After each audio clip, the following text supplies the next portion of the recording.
it will indulge in our obedience to God. Job 36 verse 11. So number 1, it will indulge facts of His words. 1 Thessalonians 2:13, Ephesians 1:13. Number 2, it will indulge faith to His words. Romans 10:17, Matthew 11:15. Number 3, it will indulge following to His word. John 10:27.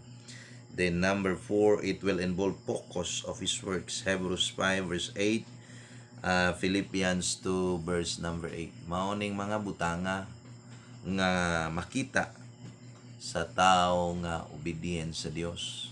So maoni ang mapadayag nga ikaw tinuod jud kang obedient sa Ginoo. So kining mga butanga. So I hope himo ning panalangin sa atong matag usa.